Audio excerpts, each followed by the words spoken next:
नमस्कार, Ambala breaking news देख रहे हैं आप। कोरोना संक्रमण की दूसरी लहर से अभी देश उभरा भी नहीं है कि कोरोना संक्रमण की तीसरी लहर की चर्चाओं ने सरकारों की चिंताएं बढ़ा दी हैं। तीसरी लहर को लेकर आशंकाएं ये जताई जा रही हैं कि ये लहर बच्चों के लिए ज्यादा घातक होगी। हालांकि किस आधार पर यह प्रेडिक्शन की जा रही है, अभी इस बात को लेकर कोई पुख्ता सबूत सामने नहीं आए हैं। यही सवाल हरियाणा के स्वास्थ्य मंत्री अनिल विज ने भी खड़ा किया है। विज ने कहा कि कोरोना की तीसरी लहर को लेकर जो प्रेडिक्शंस की जा रही हैं कि ये लहर बच्चों के लिए ज़्यादा घातक होगी, इसका क्या आधार है। लेकिन इसके साथ साथ विज ने यह भी बताया कि अगर तीसरी लहर हरियाणा में दस्तक देती है तो सरकार उसके लिए पूरी तरह से तैयार है। हरियाणा में बच्चों के डॉक्टरों की संख्या भी बढ़ाई जाएगी और जरूरत के मुताबिक डॉक्टरों की भर्तियां भी की जाएंगी। क्या कुछ स्वास्थ्य मंत्री ने तैयारियों को लेकर बताया, ये आपको उन्हीं की जुबानी सुनवाते हैं। नहीं, उसके लिए हम पूरी तरह से तैयार हैं।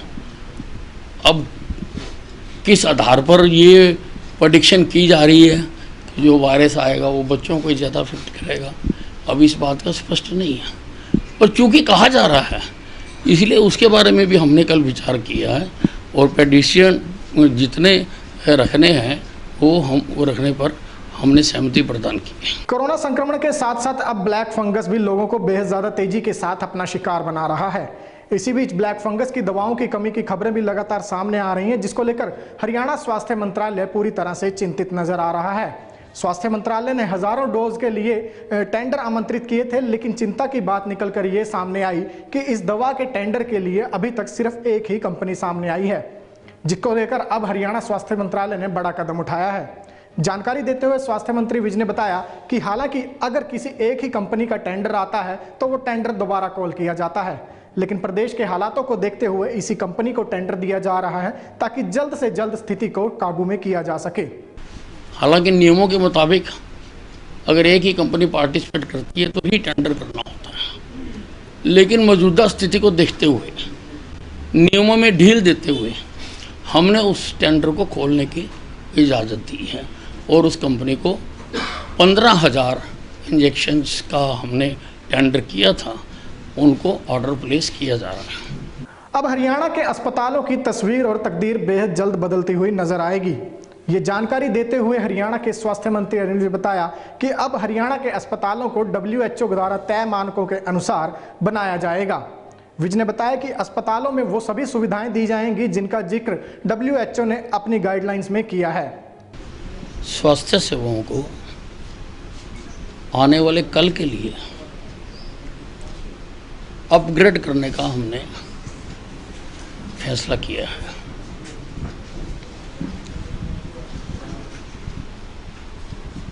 WHO की गाइडलाइंस के मुताबिक कितनी पॉपुलेशन पे कितने बेड्स का अस्पताल होना चाहिए, कितने डॉक्टर होने चाहिए, कितनी नर्सेज होनी चाहिए, कितना पैरामेडिकल स्टाफ होना चाहिए, वो प्रोवाइड करने का फैसला किया है। हर बेड जो है वो ऑक्सीजन बेड होना चाहिए और यह वो हमारी टेक्निकल कमेटी तय करेगी कि कितने % बेड ICU होने चाहिए हर अस्पताल में और कितने % वेंटिलेटर्स होने चाहिए सब जगह पर। ये हम सारा एक ब्लूप्रिंट हमने तैयार किया है स्वास्थ्य सेवाओं को सुधारने के लिए। सभी अस्पतालों में ऑक्सीजन प्लांट होने चाहिए।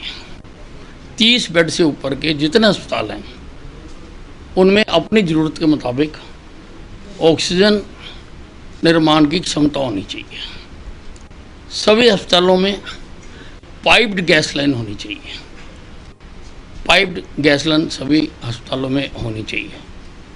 सारे अस्पताल PSC लेवल तक हमारे डिजिटली कनेक्टेड होने चाहिए ताकि हर एक्टिविटी हमारे डैशबोर्ड पर हो, हमारे DG हेल्थ के डैशबोर्ड पर हो, हमारे ACS हेल्थ के डैशबोर्ड पर हो, हमारे ACS मेडिकल एजुकेशन के डैशबोर्ड पर हो और मेरे डैशबोर्ड पर हो। ताकि हर जगह की एक्टिविटी को हम मॉनिटर कर सकें। हम आज की तारीख तक केटरिंग सर्विस नहीं है। हमने केटरिंग सर्विस भी सभी अस्पतालों में शुरू करने का फैसला किया है,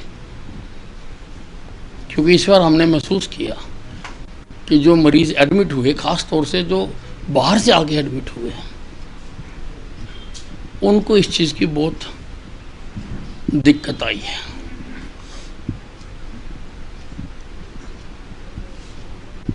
सभी जो हमारे डॉक्टर्स हैं,